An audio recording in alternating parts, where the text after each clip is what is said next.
di atas sana.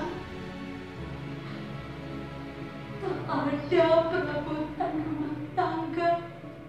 Hanya ada tikar dan bantal. Tak ada selimut. Saya tahu tidak mungkin saya bisa selamat dari sekapan ini jika tak ada yang sudi menolong saya. Mujizat saya bisa selamat jika tak ada yang mau menolong saya. Mudasir, kamu Mudasir. Bagaimana caranya kamu bisa masuk di kamar ini? Saya ini Atika, Mudasir. Kau tak kenal saya. Apa sudah saya tak secantik dulu lagi? Dulu, kamu yang mengantarkan saya ke Jakarta. Lalu kita berpisah di Bandara Soekarno-Hatta Cengkareng. Dan pada saat itu kamu cerita kepada saya di dalam surat. Kamu cerita di surat setelah kamu mengantar saya, kamu langsung pulang kampung dan mengurus sawah. Sudah 1 tahun lebih kita saling mengirim surat. Tetapi semenjak kejadian ini, saya sudah tak pernah menerima suratmu lagi. Jangan pergi, Mudasir. Jangan tinggalkan saya. Apa saya sudah tak secantik dulu lagi? Apa saya sudah tak punya daya tarik lagi buat engkau, Mudasir? Saya tahu jika ada kaca di kamar ini, mungkin saya segera tahu seperti apa wajah saya. Mungkin wajah saya sudah seperti gombal busuk, basi, dan tak layak dipandang. Tetapi Mudasir, kamu menikahi saya apa adanya kan? Kamu menikahi saya bukan karena wajah saya kan? Jika kamu benar ada di kamar ini, tolong bantu saya, tolong selamatkan saya dari sekapan ini. Saya sudah tidak kuat, Mudasir. Kita bisa pulang kampung bersama-sama, Mudasir. Tak perlu lapor pada polis raja di raja. Tak guna lapor pada Menteri Tenaga Kerja. Karena kita ini warga negara Indonesia, bukan negara Filipina. Beruntunglah mereka yang berasal dari negara ini. Bahkan presidennya pun memperhatikan nasib para tenaga kerjanya. Sedangkan kita, kalau kita banyak uang, kita diperas sampai sumsum tulang belakang. Tapi kalau ada apa-apa seperti ini, kita abaikan, bahkan kita dikorbankan, Sir. Tapi Mudasir, itu memang kenyataannya. Kita binatang sebagai penghasil devisa negara. Sebutan pahlawan hanya sebatas slogan, bukan kenyataan. Cuma hayalan para birokrasi yang baru menduduki posisi jabatan agar kelihatan bekerja di mata atasan dan bisa disebut memiliki kesetiakawanan bagi warga negaranya. Sudahlah Mudasir, berbicara tentang kekacauan penanganan terhadap para TKW seperti saya bikin dada seketika sesak. Lebih sesak lagi ketika kenyataan terang benderang tak pernah jadi kenyataan. Mengapa? Karena tak ada uang komisi yang berlimpah dalam setiap kasus penanganan para TKW. Ya, mereka tak sudi tangannya kotor, tak sudi energinya dihamburkan. Lagi pula perlu kemampuan diplomasi agar pejabat-pejabat kita dinugari oleh orang-orang asing. Kenyataannya mereka dijadikan sebagai bahan ketawaan bagi para diplomat karena mereka dianggap malas dan bodoh. Sok pintar.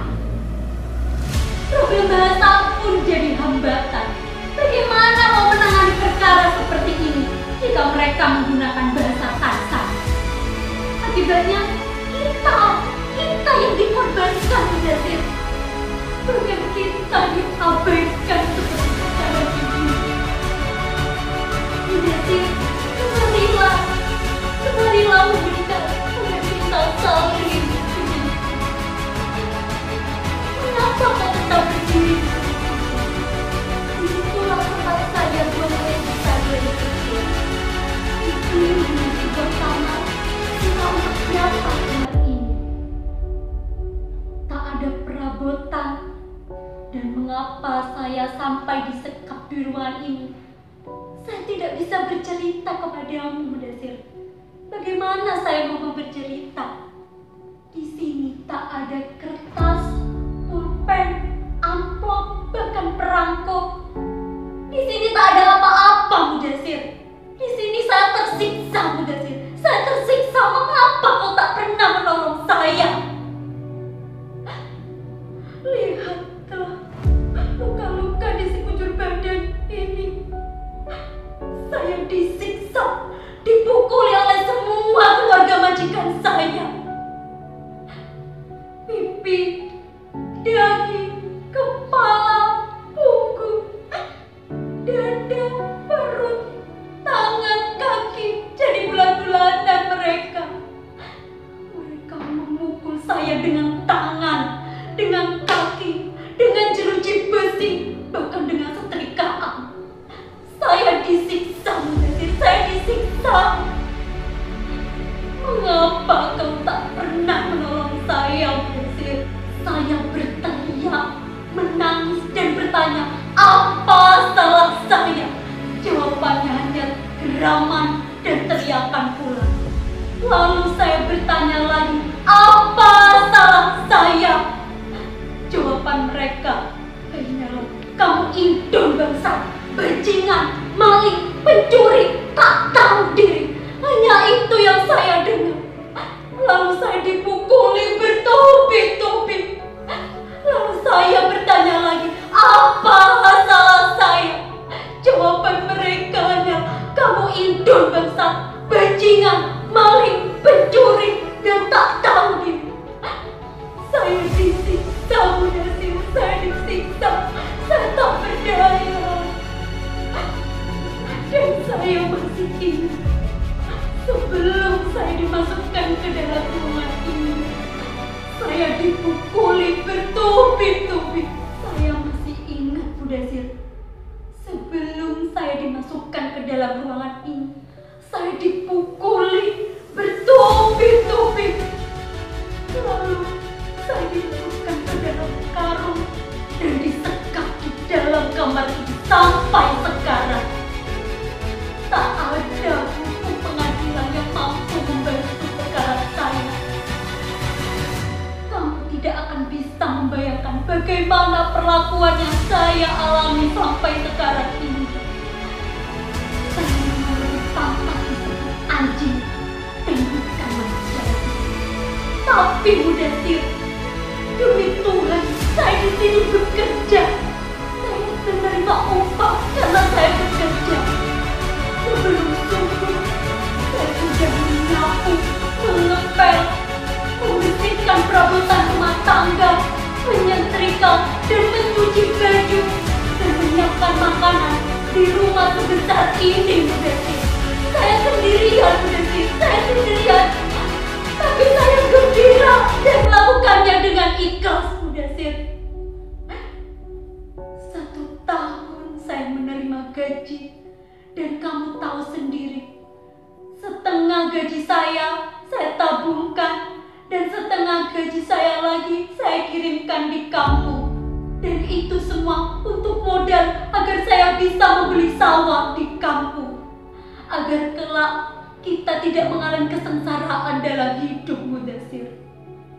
Dan saya masih ingat, pada bulan ke-13, hanya ada saya dan majikan laki saya di rumah sebesar ini. Karena pada saat itu Nyonya majikan dan anak-anaknya menginap di rumah sanak familinya di luar kota. Dan pada malam harinya lelaki majikan saya tiba-tiba masuk di kamar saya dalam keadaan mabuk. Dan dia menutup pintu kamar saya dan dia langsung duduk di pinggir ranjang dan menatap saya secara diam. Lalu saya ketakutan dan saya duduk di kepala ranjang, duduk meringkuk tak berdaya.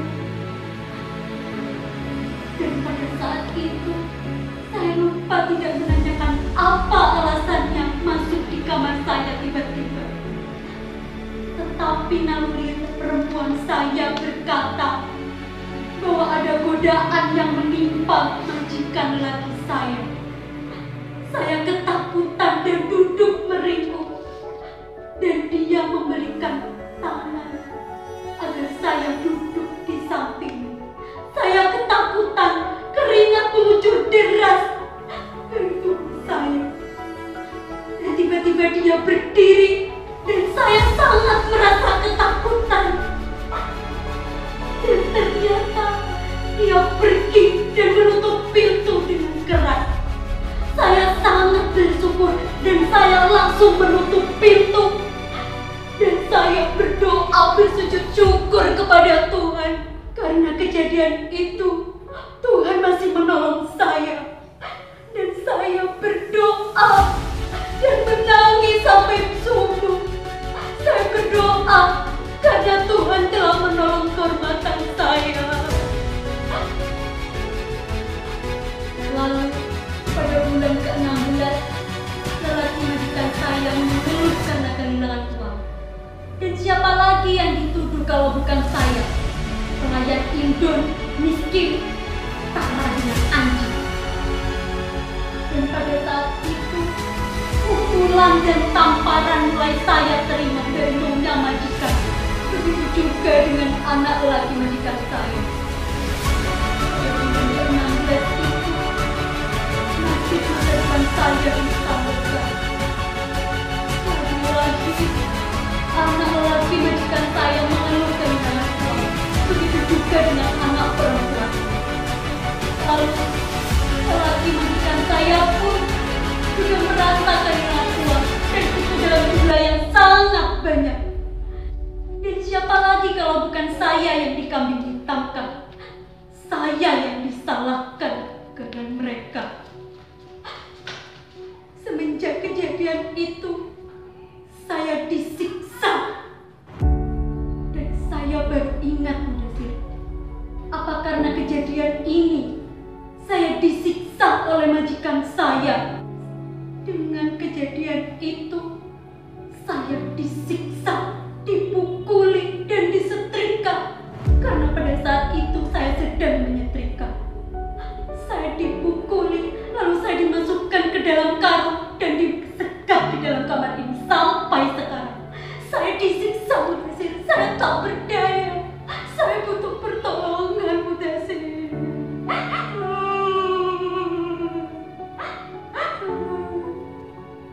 Sebenarnya ada apa dengan majikan saya? Dulu mereka sahabat serumpun, saling menghargai, saling menghormati. Dan mereka banyak sekali belajar di negara kita. Mereka banyak mengangkut para cendekiawan dari Indonesia. Mereka mengangkut banyak cendekiawan untuk mengajari mahasiswanya belajar. Tentu dengan iming-iming gaji yang sangat besar. Dan dalam tempo yang pendek, mereka menjadi bangsa yang kaya raya, bangsa yang sukses. Dan tak perlu lagi belajar dari negara kita. Karena mereka menjadi negara yang sangat-sangat maju, lebih maju dari negara kita. Dan mereka sadar bahwa mereka tidak pernah memiliki kesenian dan kebudayaan sendiri. Karena kesenian dan kebudayaan itu bersumber dari negara kita, yaitu negara Indonesia. Dengan uang mereka, mereka mengambil para seniman negara Indonesia untuk diambil agar mereka bisa menciptakan kesenian baru dan nantinya bisa diakui oleh negaranya. Bukan hanya itu, mereka mereka mengambil kesenian-kesenian lain dari negara kita. Flora dan fauna kita dicuri oleh mereka. Mereka percaya dengan uang mereka bisa membeli segalanya. Dengan uang mereka bisa menyiksa siapa saja yang tidak pernah memiliki. Mereka tidak pernah takut kepada hukum. Bukankah uang bisa membungkam mulut hukum? Mudanya, kenapa kamu diam saja? Apa kau tak percaya lagi dengan cerita saya? Demi Tuhan, Mudanya, saya bersumpah bahwa tak ada laki satupun yang mampu menyentuh kehormatan saya. Karena saya masih suci, sesuci dari cinta. Dan janganlah kamu menjadi ramah yang meragukan kesucian diri kita. Saya sangat mencintai kamu apa adanya, Mudasir. Saya sangat setia sampai kapanpun, Mudasir. Saya rela bertaruh nyawa hanya demi kamu, Mudasir. Apa kau tak percaya dengan pengorbanan saya? Jangan pergi, Mudasir. Jangan tinggalkan saya. Saya masih butuh kehadiranmu, Mudasir. Saya tahu kamu marah kepada saya, Mudasir. Karena dulu kamu saya tinggalkan begitu saja dan memilih bekerja di negeri ini. Dan itu saya rencanakan agar saya bisa mengumpulkan modal untuk membeli sawah agar hidup kita tidak sengsara. Dan di sini saya bisa mendapatkan gaji 5 kali lipat, dan itu lebih besar dari gaji pembantu rumah tangga di Jakarta. Dan itu sangat-sangat menggiurkan. Meskipun resiko yang sangat besar menimpa saya dan godaan-godaan yang sangat besar menimpa saya. Tetapi ajaran agama selalu menjadi pegangan saya. Nasihat orang tua jadi pegangan saya. Dan yang paling penting, janji ikrar pernikahan kita. Lakon saya ini terjadi di dunia nyata, bukan pada dunia maya maupun pada layar putih. Saya ini Atika, bukan pemain film. Oh iya, Mudasir. Dan bagaimana encok Bapak? Sudah sehat kan? Dulu saya pernah mengirim uang dan itu dalam jumlah banyak. Dan itu untuk berobat Bapak. Mudasir, kamu mendengarkan sesuatu? Seperti ada orang yang berjalan menuju ke sini. Sebentar. Tolong! Tolong saya! Ada manusia di sini! Tolong! Tolong, saya butuh pertolongan! Siapa saja di situ, tolong! Tolong saya! Saya butuh pertolongan! Tolong! Mudasir! Mudasir! Kamu juga pergi! Mudasir, kau di mana? Kamu juga pergi! Mengapa kau juga pergi meninggalkan saya, Mudasir? Saya di sini sendiri, Mudasir. Tak ada yang sudi menolong saya. Semuanya pergi. Saya tinggal di sini sendiri. Saya sudah tidak kuat. Saya rela mati jika memang saya harus mati. Tetapi wajib saya menceritakan semua perlakuan yang saya alami sampai sekarang. Kepada siapa saya harus bercerita? Ya, kepada siapa lagi yang mau mendengarkan cerita saya? Saya akan ceritakan semuanya sampai rinci, sampai hal yang paling kecil akan saya ceritakan. Karena yang salah harus mendapatkan hukuman yang setimpal. Derajat manusia diciptakan sama semuanya. Dan nasib manusia hanya Tuhan Yang Maha Kuasa yang berhak menentukan seperti apa nasibnya. Tetapi saya disiksa, diancam seperti ini. Adilkah itu? Tapi terus terang, saya sudah lelah meminta tolong. Sudah berapa ratus